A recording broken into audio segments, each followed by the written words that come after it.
Welcome to the DJ Insider Podcast, sponsored by Amplified Events.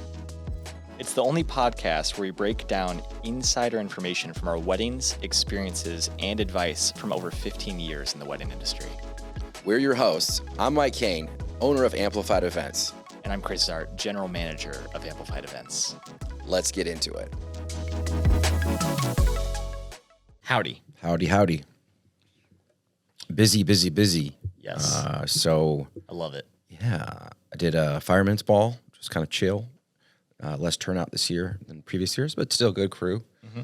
I did a wedding at the expo, which the food was absolutely outstanding. Nice. Yeah, I haven't done a wedding over there. I've done a few corporate events, police ball, I think, a few times, but no weddings yet.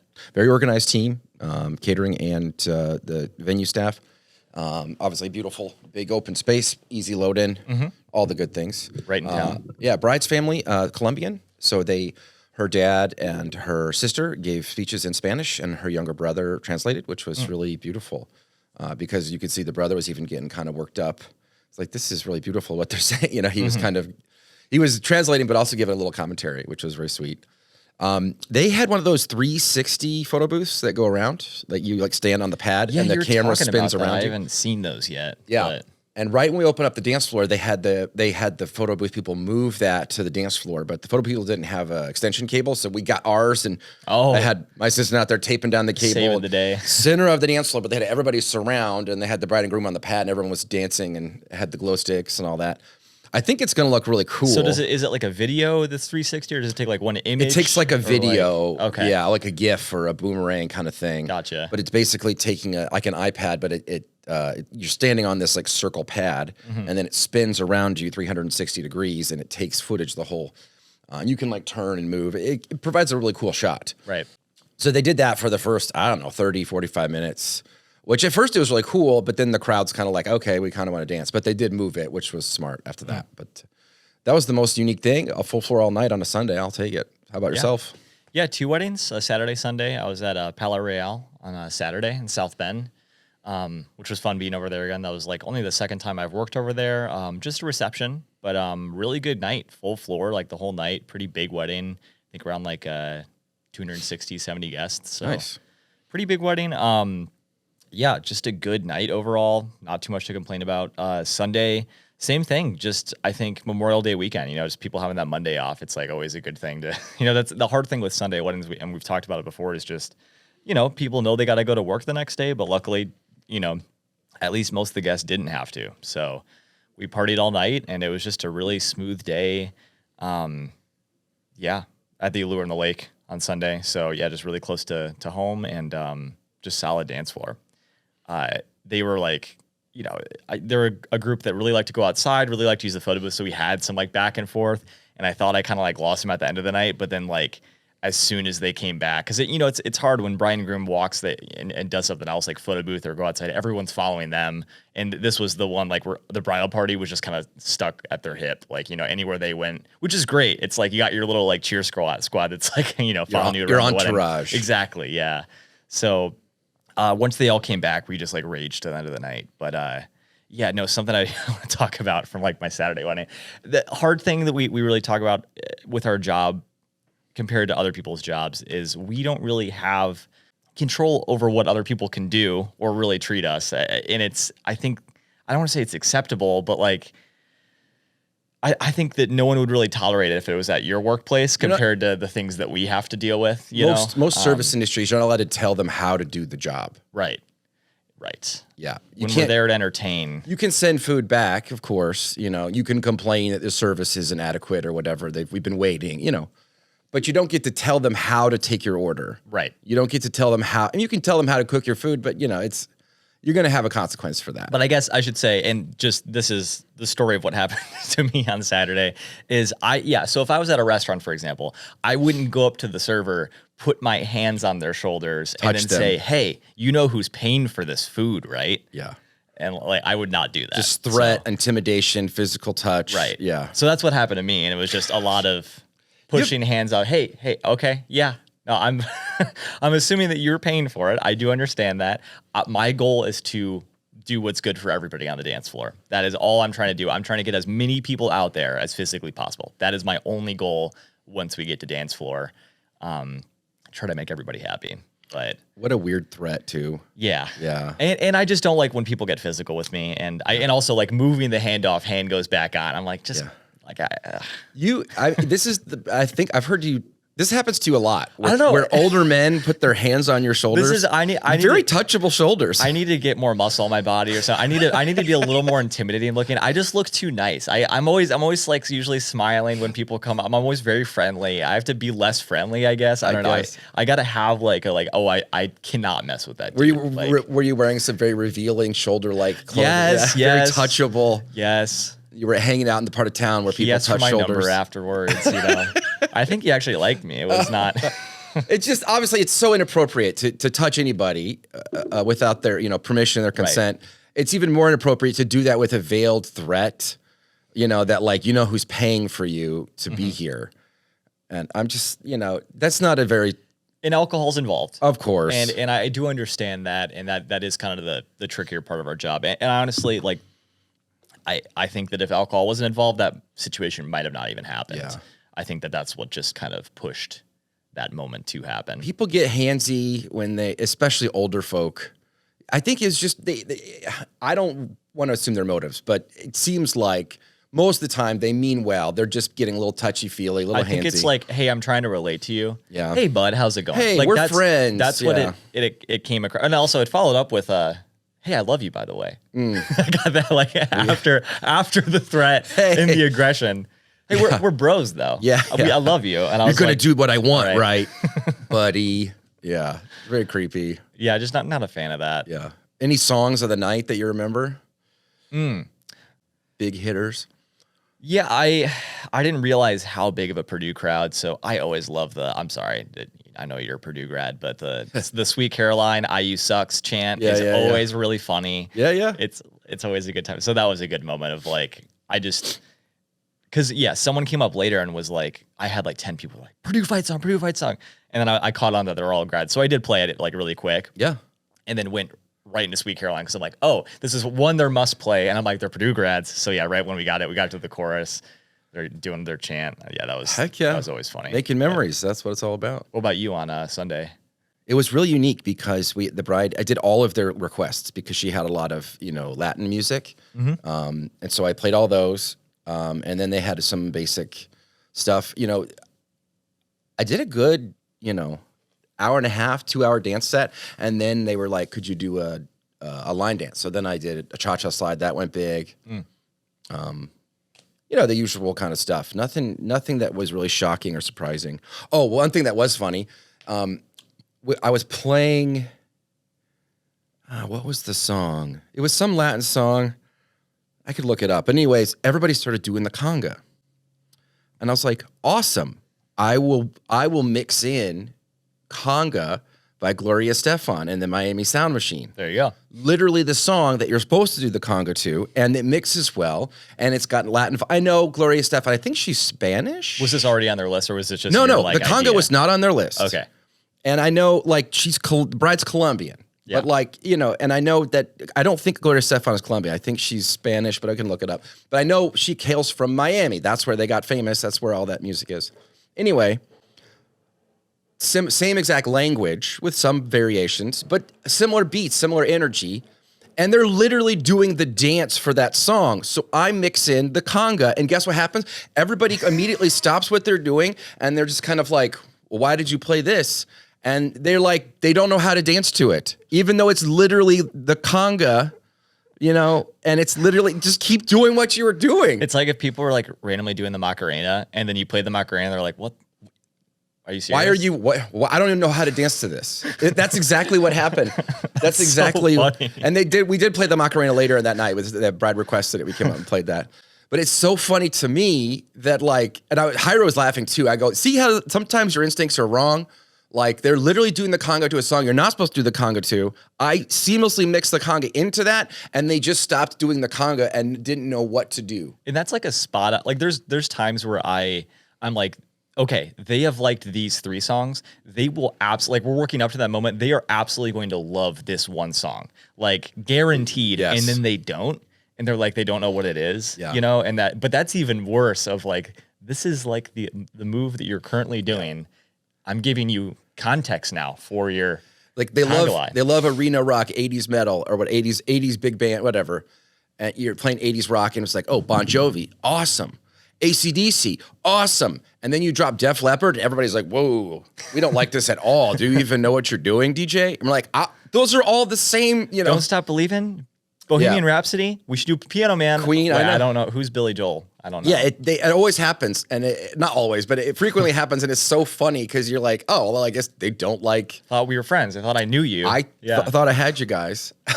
Especially when you've been with them for hours, and you're like, you're reading their mind at that point. You know, Yes. you're like, I can't play the wrong song. But it's difficult what we do to like kind of read the dance floor and read things.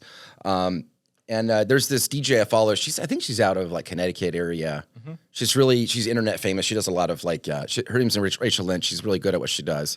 But she started this DJ help desk group to kind of like, you know, help other DJs and start good conversations and be uplifting. Very positive, very informational based group. But she posted on her personal profile thing of like the most difficult thing DJs do. And I thought that was really interesting. And she explains why. And I totally agree. And I was just going to read it. Sure. And see what you think. DJs, what do you find most difficult about doing weddings? What would you say, just off the top of your head? I mean, probably dealing with last minute changes. Like an aggressive amount of last minute changes. Like, and not that happens a lot. Yeah. But when it does, I mean, it's the most frustrating for me. Just because I make a game plan of like everything that's going to happen. I try to memorize my timeline. Then when things get thrown off, Yeah. you know, Yeah, definitely last minute changes is really... that might not be I can the see that. most difficult, but it's just the one I can think of right now. Yeah. I think, I like that. And definitely dealing with difficult people who are, you know, hard to please or they're not really sure what they want, but they want you to read their minds. Yeah. That's hard, you know. If you know what you want, tell me what you want and I'll do it. And I'll do my best to read your mind, but I'd rather you just tell me what you want. I guess, yeah, when I have no information whatsoever, that can kind of be the worst situation. Going into a dance we trust floor, you, and I'm like, dude, but should you? they don't even let me know what their guests like. Oh, no one really even likes to dance, and also we don't know what we like. Yeah, it's like I don't know what to do. I don't know you guys. I'm a stranger. You're strangers. You know, it's like this meeting's about me trying to figure out you, and but that's all I can really think of. Yeah, I love being trusted, but I don't like having to read a mind. Right. You know. If they let me just to do my thing, I'll do my thing, and I'll make adjustments based on how the crowd's responding. Mm-hmm. But if they put like limits on that, then that's more difficult to like, don't play this, definitely play this, only play this. I'm like, well, that's much harder to do my thing then. So anyway, but what Rachel said was the ceremony. And she gives these kind of reasons. It's a very vulnerable moment with lots of technology at stake. Mm-hmm. There's no room for error. Yes. I couldn't agree more. And it has to be perfect. So many things can go wrong, both within and outside of your control. Some of the challenges include, I thought, no, keep going. Yeah. I do. I like this a lot. What do you think? She has a whole list, but if you had to guess. Challenges include mics dropping and there's nothing you can do about it. Yes. I mean, I haven't had this happen, but like if you're playing a ceremony song and then a cable goes bad or your speaker breaks randomly, you know what I mean? Like anything that can affect the song of anybody going down the aisle, like you said, it's a very vulnerable moment. Is there anything along those lines? About yes, that she said unpredictable weather if outside. Yeah. You could be hot and cold, rain, wind. Yep. That can affect the sound, everything. It's windy, if it's raining, if there's sun, that kind of thing. Dealing with wind, congested frequency areas. So it's kind of what we're talking about. Somebody's on your frequency and you're having mic dropouts. Chicago. Lots of bodies with water. That doesn't help signal travel. Signal stops inside of human bodies. I had a wedding last year where the spot that I was set up, and I mean, there was like no other spot I could go in this. I can't remember what venue it was, but the way I was set up, I was like lower than everybody else. And I had everyone's bodies like in between me and the bride and groom, and they were cutting out the signal. So like the entire ceremony, I was lifting the receiver up in the air to like get the line of sight. And it worked, but I had to do that for like 20 minutes of just like holding, and I just kept I was by myself. I did, because if I had an assistant, I could have had them like hold it or like, you know, I could have done something. But yeah, keep going. So but that's a very frustrating thing, especially in more city kind of areas. Lots of bodies in an area that can affect the frequency range is kind of what you experienced. Properly hiding the mics so that's picture friendly, so you don't have this big old. If you have to use a mic on a stand, where to put that type of thing. If you're using lapels, like how to hide them. Yeah. Ensuring proper EQ of the mics. Yep. Working with inexperienced speakers who don't know how to use a mic. They don't project. They're kind of mumbling or whispering. They're moving. They're taking the mic off to like use it as a handheld, the lapel. You already know who I'm thinking of right now. Yeah. A lot of people do that. I'm not going to say their name. Yeah. Like, just officially. That person does it intentionally because they do like a little prayer blessing that they want off mic. But they should just hit the mute button. That's what it's for. Right. But anyway, but you hear all that because they're touching the mic. Videography is relying on you typically for a clean feed. And so that's where they get their backup from. And it's like, if you go down, then that messes with their backup. Luckily, and I've talked to Mason a lot, I feel like most, and if you're a videographer, sure, like listening right now, definitely have more than one audio signal. Cause like, I don't know a person who doesn't at least have two, but usually has three.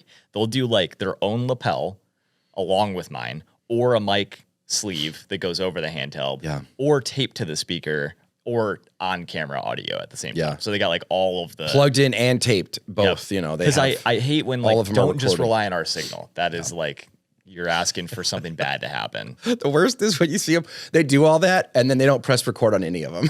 I have seen that happen. I usually will go remind them or I'll do it for them, but I don't like that. I'm not responsible for that. I don't like touching people. Well, I've shot before and I've literally seen like, that's not on right now. That's not on. Do you want audio? That on? That's kind of your thing. Yeah. You're responsible for it, not me. And then, it's a quiet environment, so everybody knows if there's a mistake, if there's a mic dropout, if there's, chatter, if there's, squelch, there's frequencies coming in on the microphone. If there's wind, that all gets noticed. And then the timing of the music is so important for when the couple are walking down the aisle or when people are done and they're ready, you got to fade. It's a much more challenging thing. And that's why we charge separately for it. It's a lot more work. It's not a simple, and in fact, the most difficult, most stressful thing about being a DJ. I think work-wise, it's actually like one of the easiest things, but there is so much that can go wrong and that has gone wrong. You mean like physically like demanding? What do you mean by easiest? Yeah, well, like, okay, so like compared to the rest of the night of like, I am like mixing, that is like, I mean, it's a chess game. I'm thinking of every song ahead of time. I'm also doing the actual mixing part. It's a lot of like physical, like I'm really involved doing it.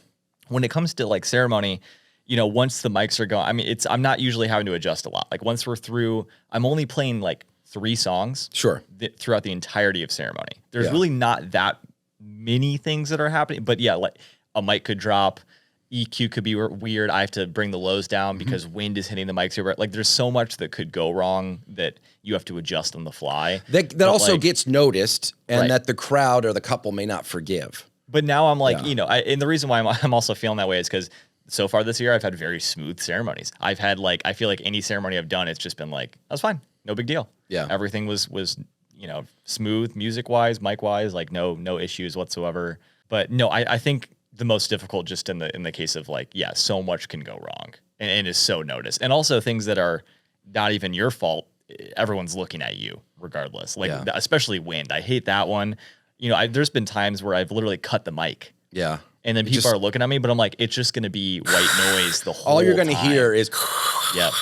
You're not going to hear the person talking. Yep. That's why it's, outdoor ceremonies they're tricky. But it kind of depends on the day. But they can be absolutely beautiful and gorgeous too. So it depends. But to me, that's the most stressful thing for sure. And I think the most difficult because it's kind of what we do. And of course it's what we do. But to me, what we really do is throw a great dance party. And that's the fun part of the job where you get into a good rhythm, where you, if you mess up a mix or you mix out too early or something, like the crowd's forgiving. They're very forgiving. Yes. And even if there's a problem, you can turn that around. But the ceremony, if the mic is cutting out, if there's weather issues, if the guy doesn't know how to use the microphone, or if he's put it on mute and he's not on, you can't there's only so much you can do to save it. You're kind of limited, and everybody notices Yes. and they care. It's so I love it when a ceremony goes smoothly. It really sets the day up for success. But it's a very challenging thing. Dealing with guest requests too can be challenging, especially if they're intense. But How well the ceremony goes and like, yeah, how smooth it goes technology wise, that kind of develops your trust with the couple, the bridal party, and the guests there too. Because I've had times where like I finished the ceremony and like, I don't know, I just remember getting married and I wasn't thinking about in the middle of my ceremony like, is the mic gonna drop? Does it sound good? Sure. Was it the right song? Like I didn't even process any of that because of how emotional like the experience was. You know what I mean? Yeah. But there are people that I finished their ceremony and they were like, "That was great. Every music sounded perfect. Mic sounded good. Like no problems at all. Like nice and smooth." And that feels good to get that compliment. And then now I know going into the rest of the night, like, oh, they trust me now. Like they already have, but like, you know what I mean? Like we got the most important part of the day done with, and nothing went wrong. No one's in trouble at all. That's the best part too, is that breathe easy. Everybody, you're married now. Now it's just a party. Exactly. Like, the hard part is done. But I do hate that feeling of like a mic drop. There's nothing I could have done about it. And then we go into the rest of the day. And then now I kind of have this, like, my, confidence is slightly lower. I'm like, nah, are you mad at me? Yeah. It wasn't my fault, I promise. Generally, we do the very best we can, but if there's a problem or an issue, if it's small, I usually won't say anything and I'll just try to make up for it, But if it's big, then I will apologize or explain what's going on.